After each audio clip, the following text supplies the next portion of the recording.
All right, it's about time we got to code on our phone. I know there's tools for it. I mean, if you're anything like me, you've used Claude Code's solution where you go into Claude Code on your iPhone app or your Android app, and then you open up a repo, edit inside that repo, and it gives you a PR. But I've had some frustrations with it. It doesn't always work all the time. It makes me have a Claude Max plan, which I have already, but that doesn't work for everybody. It just tends to like crap out half the time. I get some weird API error or something like that. And not to mention, if you pull focus and you go to another app on your phone, the whole session dies. It's just not a great experience. Not to mention, forget about integrations. So here's what I did. I couldn't handle it anymore, so I built an AI coding agent that runs on your phone. That's better. You pick a repo, you tell it what to do, you pick any LLM you want, and it opens up a PR for you. You just tap it once, just sends you right over to GitHub, merge, boom, done, app updated, if that's what you want to do. It's going to be like $5 a month or something like that, because you're going to bring your own keys, and it's just going to cover my costs of like infrastructure or whatever. It's going to be in the app stores soon. I'm looking for testers, but let me tell you more about it. It also has something that no other mobile coding tool has: Supabase direct integration. So I was always ticked off because I would go in to, do coding stuff, and it would be like, oh, you got to like run these 8 migrations and deploy this edge function. And I'd be like, okay, like hopefully I'll remember to do that like tomorrow. But like, sorry, I'm working on like a billion projects at a time. Like, it's a pain in the butt. So it's all integrated here. So let me show you. It's called bananacode. This is my phone here, and there it is, bananacode right there. So when you go in, you're gonna log in with GitHub, and then you're gonna see this home screen here, and you'll go into repos. This is where you connect your repositories, because you're gonna sign in with GitHub, like I said, and then in settings, you can do that as well if you need to get your GitHub relinked or whatever. This is where you put in your Open Router API key. And this is where you hook up your Supabase. And you see I've already done all that. And then I can just easily go to the repos screen and then link it with a Supabase project. And in settings, like if you're nervous about having it run stuff for you, autonomous mode can be turned off so that it doesn't run migrations directly for you. So it's totally up to you. You can change your default model, dark mode, light mode, whatever it is that you want to do. So the way that it works is you're like, hey, I want to make a change to an app. So I'll press the plus button. I'll select one of my repos. I can select anything. It's one of the great things about this. Like, I don't need to pay for Sonnet all the time. I can just run like Quen 3.5 or Minimax M 2.5, right? I can do whatever I want here. Well, let's just do Sonnet for the heck of it, right?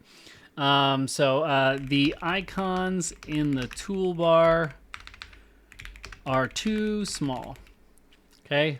And I can add a screenshot if I want. We've got my Supabase project correctly linked to Node. This is one of my open source apps, by the way. I have a bunch of open source apps in my GitHub repo if you want them. This is one of them. This one needs some work though. Okay, so we're gonna start coding.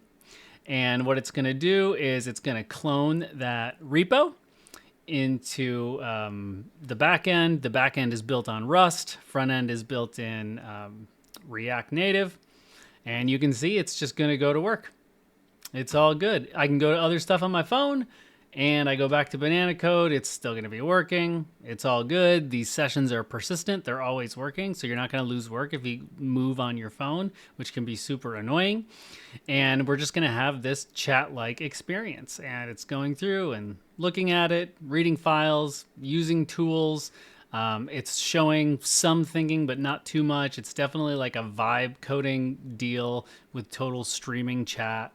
And it's just working through things. If you want, you can expand it. It's going to give you the code of what all it's, of everything that it's doing.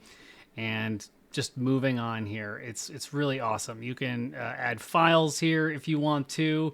And, honestly, I have been so happy with the way that this has turned out. I did not, when I was building this, intend for this to be like an app that I would like put out there to people. I just wanted to solve like a problem that I had, and it works so freaking well that I'm just gonna get it out there. This is pretty cool too, just to focus on the persistence. If you go somewhere else in the app, it shows as active and running. which is a pretty cool feature here. So checking back with our agent, thinking, reading files, did a full audit of the toolbar where the icons are defined and the Tailwind classes, and now it's actually moved into editing stuff, increasing the button padding and all of this type of stuff. Okay, and we have our pull request. It's been created. It made the edits, and there we go. We can scroll up. It'll show the commit message. Because it tried to do a TypeScript check, but it doesn't have that. Obviously, CSS class updates, etc., constants, everything that it did there. And all you need to do is click. It'll take you over to the GitHub app, right to the PR. And you just scroll your way down, merge, merge, boom, app is updated. So it's pretty cool. I mean, it's way better than the Claude Code experience. GitHub has something similar, but like it only works in the background and pings you or something. Like it's not useful to me. When I go into the GitHub app, I can't even find it. Banana Code solves all these problems. So I'm going to get this into the App Store really fast, but I do need some testers. I'm going to put a form in the comments or in the description where you can fill it out. I can only take on like 10 to 15 testers just because I don't want it to like overload the system. And then I'll get it out to the App Store right after, and y'all can like play around with it and start mobile coding your butts off. So I hope this is useful, and give you more updates as I get them.